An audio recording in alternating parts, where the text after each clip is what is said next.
You are watching 21 Alive News Now. I'm our boss coming to you live from our digital news desk here in Fort Wayne. We are lucky enough to be joined with Chief Meteorologist Matt Leach. It is Thursday afternoon, about 3:45 p.m.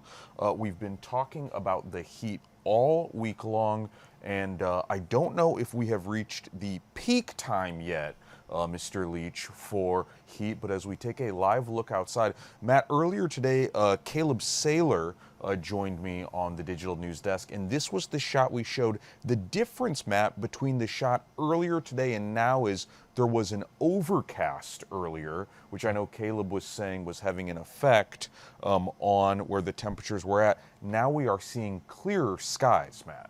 Yeah, that early cloud cover was a result of what we call some outflows, some showers and storms that were kind of nearby that veered in our direction. We talked about this last night and actually for the past several days that it was possible we could see some clouds interfere with that potential of getting up to the highest temperatures.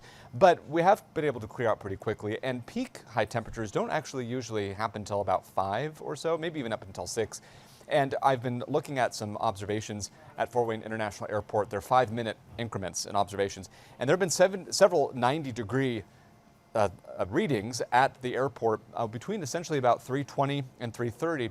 And again, we still have several hours of heating left, and so I wouldn't be shocked to see us still get into the low to mid 90s. I'm not as confident, though, that we're going to be reaching the record high temperature of 95. We still have a little bit of a ways to go, but the dew points are just as high as expected. In fact, right now in Fort Wayne, it feels anywhere between 100 to 105 with the high heat index values just about everywhere else. I'm not sure there's one area that isn't seeing a heat index close to 100 right now.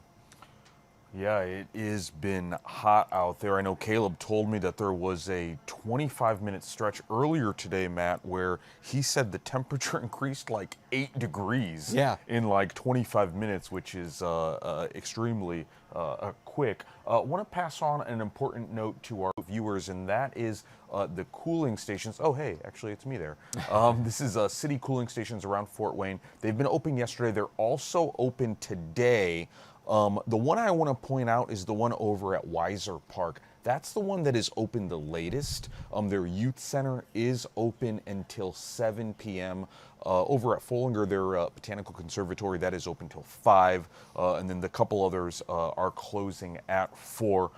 Also did want to mention that we are streaming live on the app, on Twitter, on Facebook, and our website. If you do have a question for Matt, we only have Matt for a couple minutes here because he is actually doing the 4 p.m. newscast. So if you do have a quick question about the weather or the heat, get that in quickly. I will try to get to them. Darren Cottrell saying, "Hi, Matt, it was so hot at Taylor Glass, it about killed me today." Okay, well, clearly, Matt, our viewers that are working, and unfortunately those people who are working outside, not the easiest day, Matt. No, it isn't. Temperatures right now are actually pretty similar to where they were yesterday.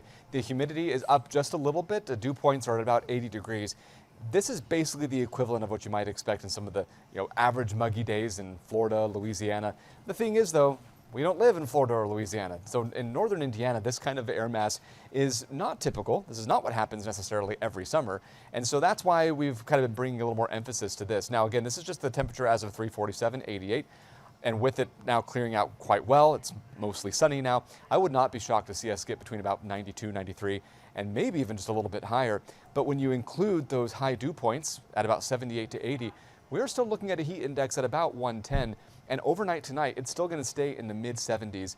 And one thing that I tried to emphasize last night that you probably felt if you were outside after sunset is that the pavement traps in a lot of the day's heat. So at night, it releases back up into the atmosphere. And so if you're ever out in a really heavily paved area, you can probably feel that oppressive heat. That's what kind of makes even living in a city very difficult, because it cools the very slowly, and it's the last to really see those truly cool temperatures. So tonight will be another kind of tough one, but tomorrow we're going to see a dramatic difference. The high temperature is expected to get into the mid 80s. We might even see 70s by as early as Sunday, maybe even Saturday. So the weekend's looking beautiful, very pleasant temperatures. It's just today, a few more hours here of some of the hottest weather of the year so far. You are watching 21 Alive News Now. I'm Boss here with Chief Meteorologist Matt Leach. Just want to get to one or two viewers here quickly. Yeah. Dakota Myers. Matt, I just moved back here from Florida. It does feel like a Florida day to your comment. And I can see just a few different people, Matt, asking about If you know, you were mentioning that we probably haven't hit the peak time yet for heat. I can see some people asking as far as timing for tonight. People wondering about if they're going to walk their pets, take their kids out. That sort of wondering if you're able to give any sort of timing, Matt, on maybe when the temperature might start to come back down. Yeah, so this is going to be maybe both good and bad news for those asking this question, because we're looking at about low 90s through about 7 p.m.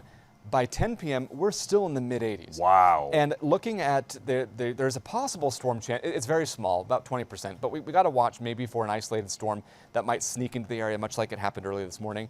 But that's still a big question mark. I will say, though, yeah, that temperature, mid 80s, especially with some slightly increasing cloud cover, it's going to be hot all the way up through midnight. And here we are at 1 a.m., 80 degrees.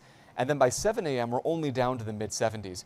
So will it be safe to go out and go on a walk? Well, of course. I mean, I would never tell someone not to do that. It's just that we're not going to be seeing any significant cool down. I might try to go to a park instead of try to walk around where there's, again, like I mentioned, lots of pavement, because that heating is just going to come right back up right where you're walking, and it's going just to feel a little suffocating. So I would probably go to a place with maybe not as much pavement, maybe try to go to an area park and see if you can enjoy that. But it's going to be muggy and humid all night long, unfortunately. I will say that the peak heat should be done at about, I'd say 7:30. We should start to slowly see things cool off, and especially after about 8 o'clock, things will certainly feel better, but we're not going to get full relief until, I would say, perhaps Saturday. Because even tomorrow, even though it's going to be cooler, we'll still be pretty muggy. This is one of those days where schools like Bishop Dwenger are closed today because of AC's not working. The zoo already closed at 1 p.m. today. And Matt, I can see some of our viewers bringing up how this morning there were more than 2,500 homes and businesses in Fort Wayne that had lost power due to some storms. I think Caleb was saying it was due to some of the wind. So I know people are asking, are we done with all of that we saw this morning, or is there any chance of wind or any sort of conditions like we saw this morning, which did result in a significant amount of people losing their power? Yeah, we could certainly see still a few more scattered showers. What I will say, there's a ridge of high pressure way out to our west. And so what's happening is these clouds and showers are moving up through the upper Midwest and then spilling down toward Lake Erie. But sometimes a few of those crumbs and leftovers can spill a little farther into our area and therefore kind of get caught up into our overall weather pattern. It's increasingly difficult day by day to even tell when that's going to happen. But based on current radar trends, most of what we're seeing is headed into eastern Ohio versus northwest Ohio or northeast Indiana. So the possibility remains that, yes, we could still see a few scattered showers and thunderstorms, much like we saw earlier this morning. But the chance is quite low. It is going to be quite spotty. And even if we do see some showers tonight, we're going to dry out and cool down pretty quickly over the next couple of days. So that might be our last true great chance of seeing rain for another week or so. Awesome. Matt, we appreciate you. We know you got to get over to the 4, and if our viewers want to tune in, they can see, well, pretty much every newscast tonight, they actually can see you. 4, 5, 6, 7, and 11. You will get your fair doses of Mr. Matt Leach. Thanks for the questions, guys. Good questions. As always, you have been watching 21 Alive News Now. For Chief Meteorologist Matt Leach, I'm Amr Boss.